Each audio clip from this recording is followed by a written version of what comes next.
Here's to hoping the audio and the visuals are fine because I am batch recording. So if you saw me wearing the same shirt, shout out Chani from Dune.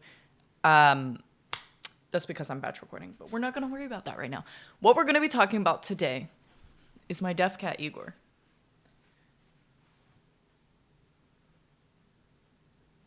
So what we're going to be talking about today is a slump busting TBR, hopefully. We're going to hope for the best.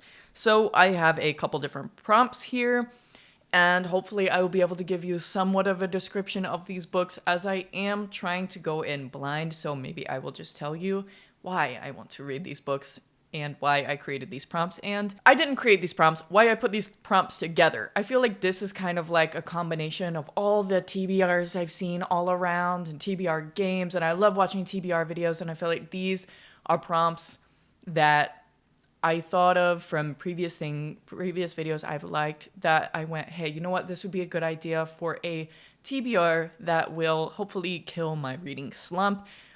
If you do not know, I was away for 3 months in Costa Rica studying abroad for my Spanish degree.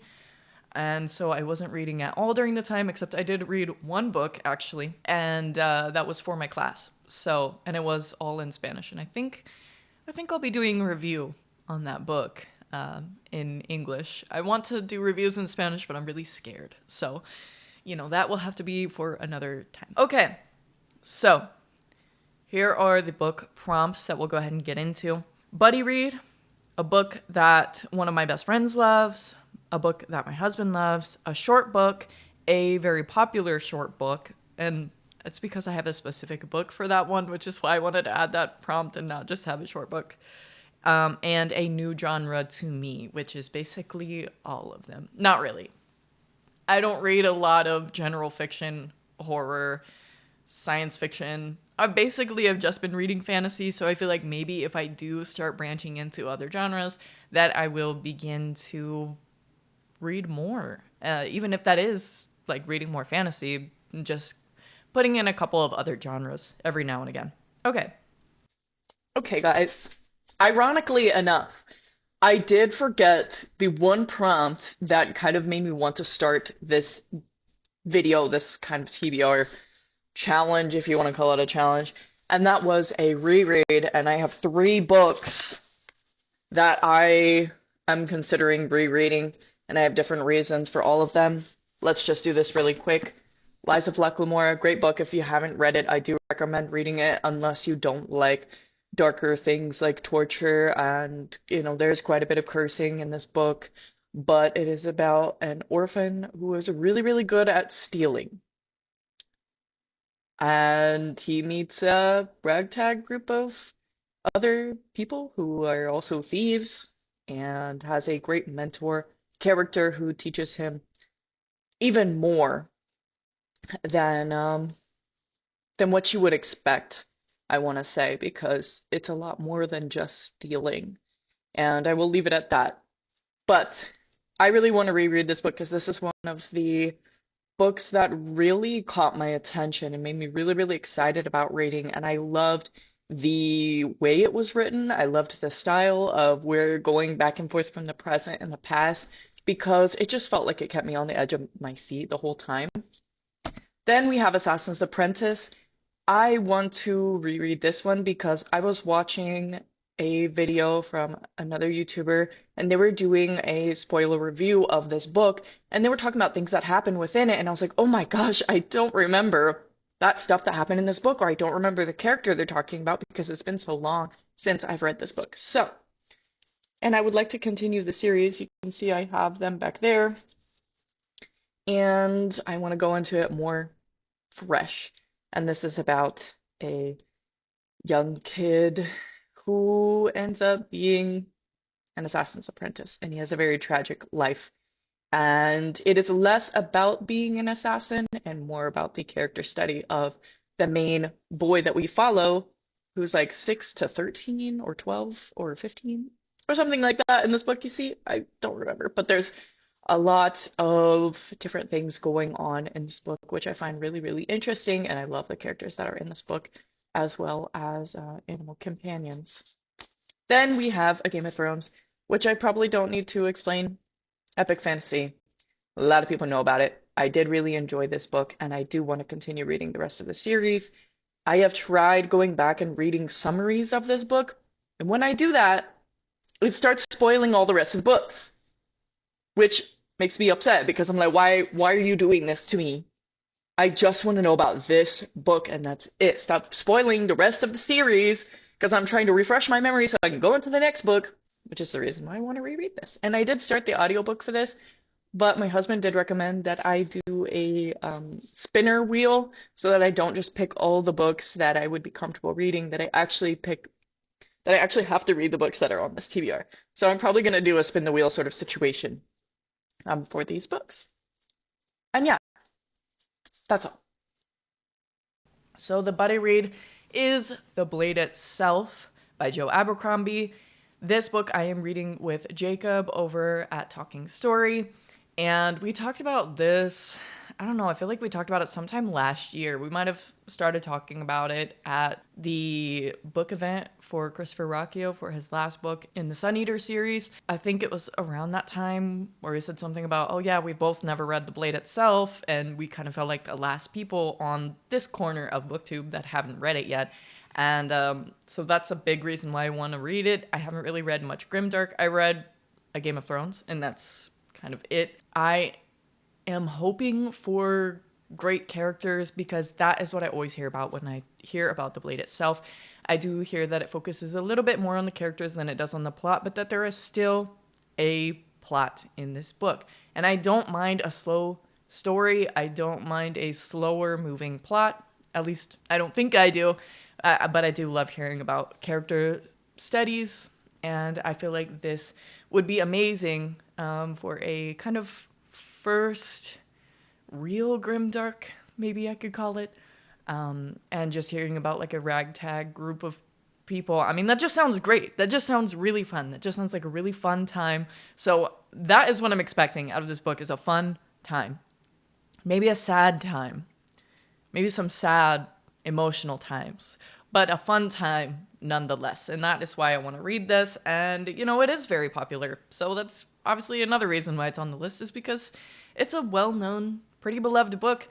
Some people have it in their top 10 series of all time. Actually, a lot of people in this corner of BookTube have it in their top 10 series of all time. And I really want to hear what that is all about. And yeah.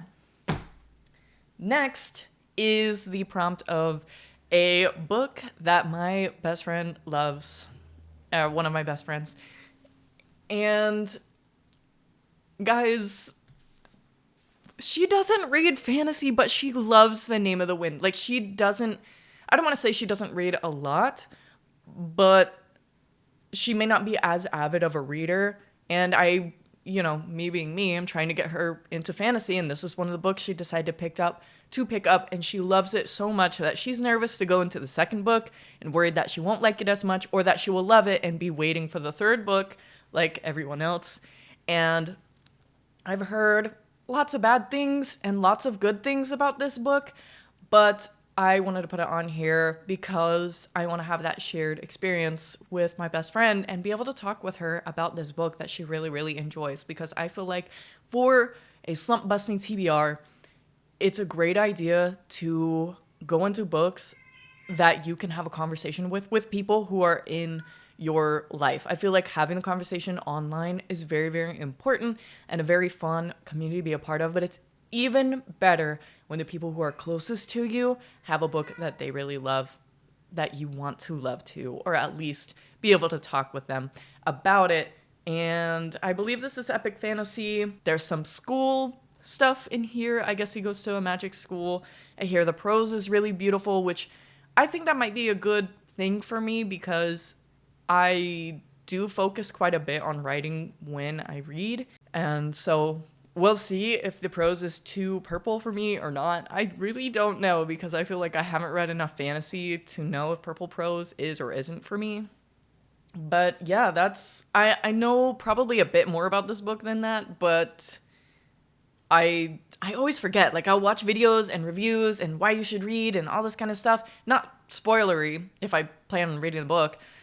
And then I completely forget I completely forget what the book is about. And, maybe that's a superpower, you know, or terrible memory. Where are my autoimmune besties where we are forgetting everything? All right.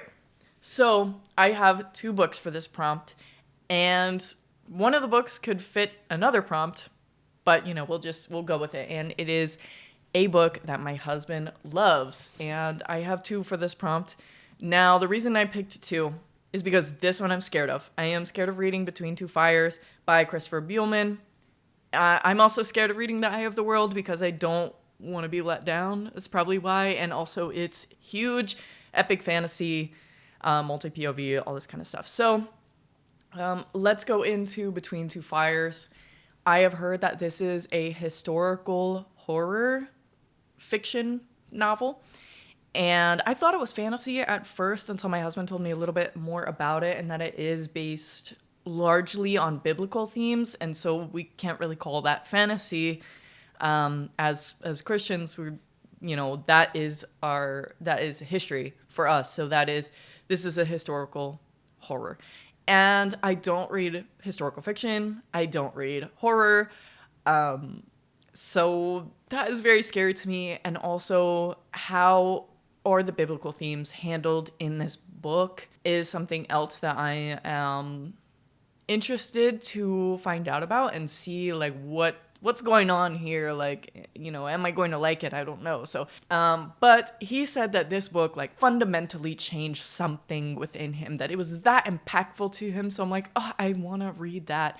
And a lot of our friends in our friend group have read this book as well and also really enjoy it. And so I feel like I owe it to myself and I owe it to my husband to read this book, because if you guys didn't know, I started out my reading journey in 2022 or 2023. I want to say 2022. I started my reading journey with Crime and Punishment, which is one of my husband's favorite books.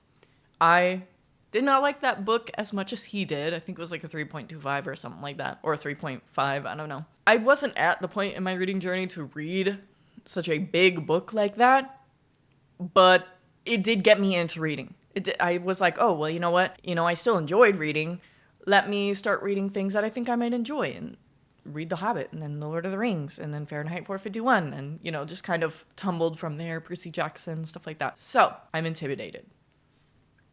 That's why I have The Eye of the World on here, because I'm intimidated by the other book, and that he also really enjoys this. I think he's, the series, I think he's on book 5 now.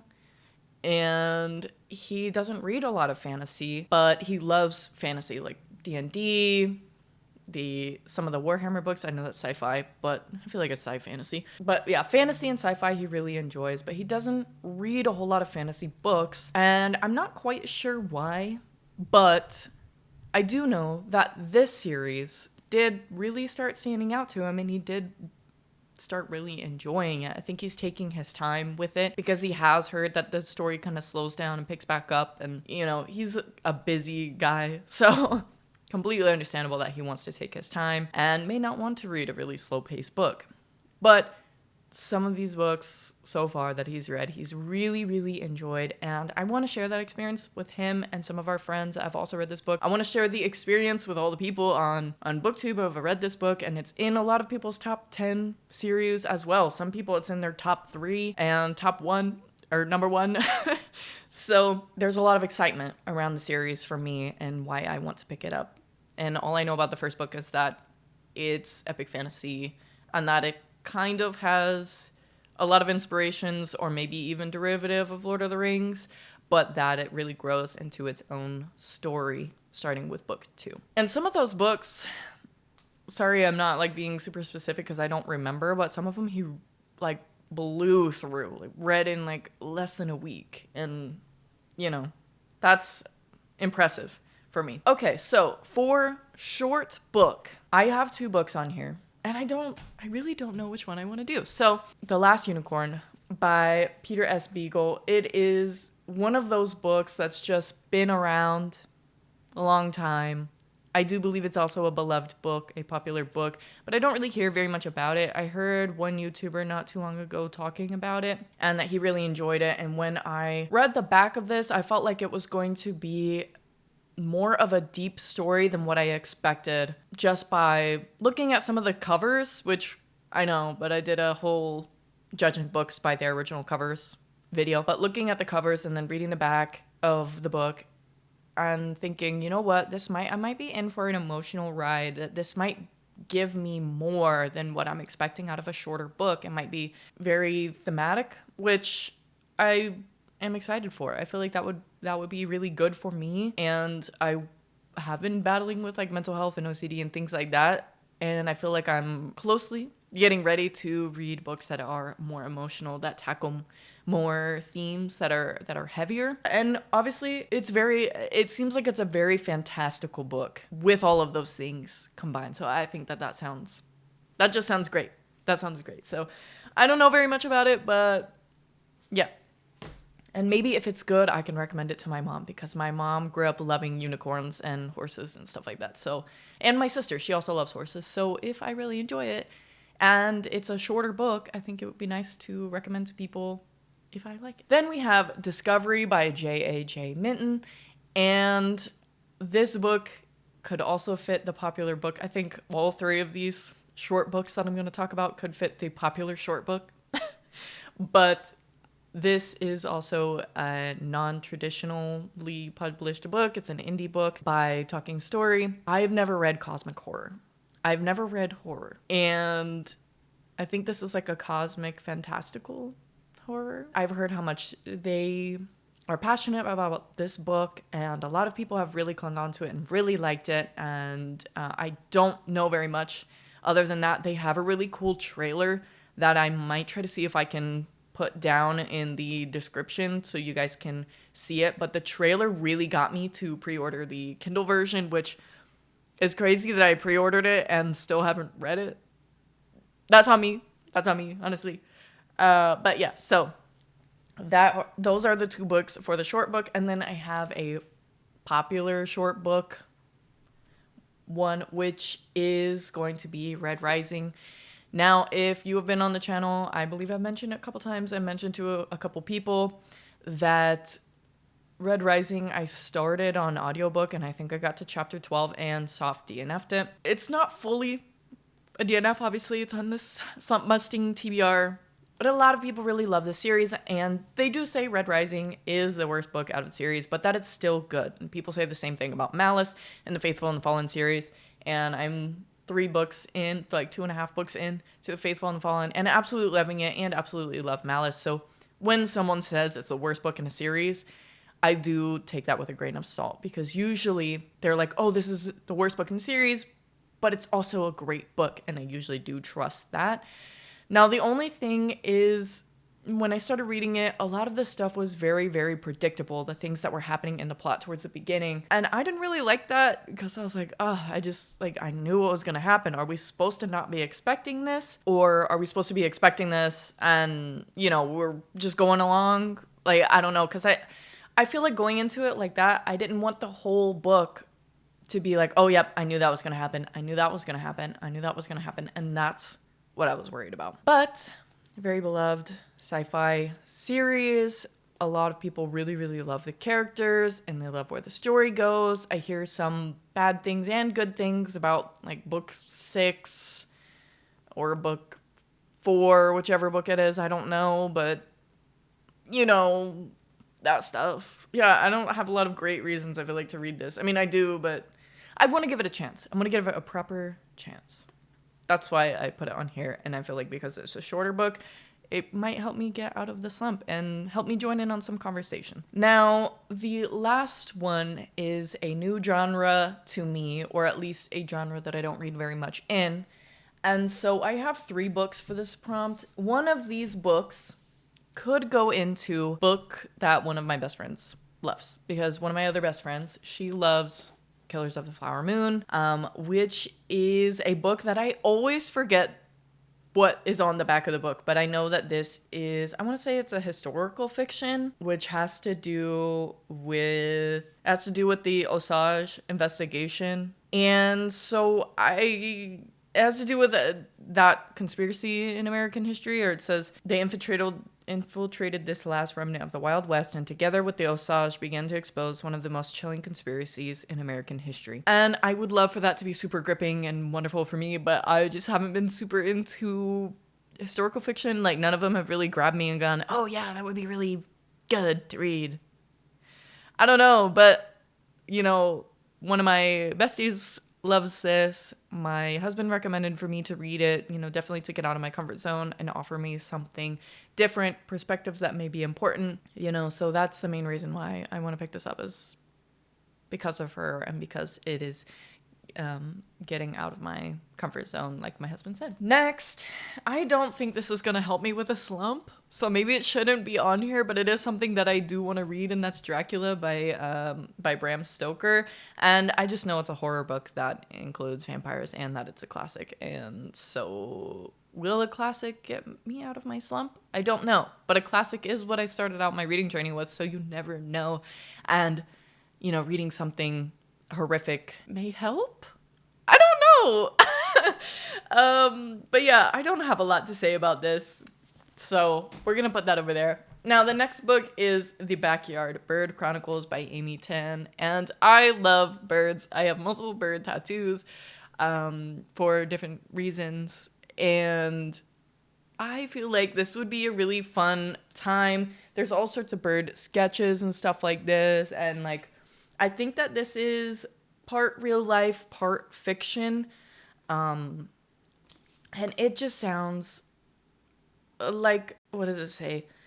Tracking the natural beauty that surrounds us, The Backyard Bird Chronicles maps the passage of time through daily entries, thoughtful questions, and beautiful original sketches. With boundless charm and wit, author Amy Tan charts her foray into birding and the natural wonders of the world.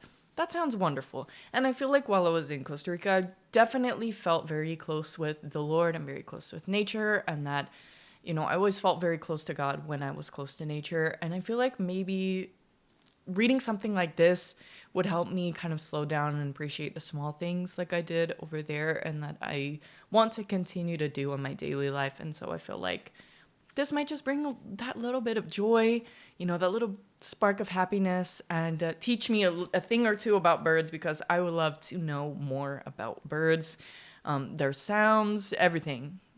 Love birds, okay? And it just looks so cute. We picked it up in the store one day, and I still haven't read it, but, you know, the cover is great. We've got birds on it. You know, what more could I really ask for? And it was on sale, $3 off at the time, so... yeah, so that is, wow, that stack is growing and does not make me want to get out of reading slump, because that's a big stack of books next to me. Yeah, and then I feel like, you know, if we say some bonuses, manga, just in general, I feel like is really good for getting you out of a slump. I feel like One Piece was helping me get out of a slump a little bit while I was in Costa Rica, because I started my last month getting back into One Piece, and I'm on volume 28 now, so I'm making my way through Skypiea, guys, and hopefully we'll post to my manga channel eventually.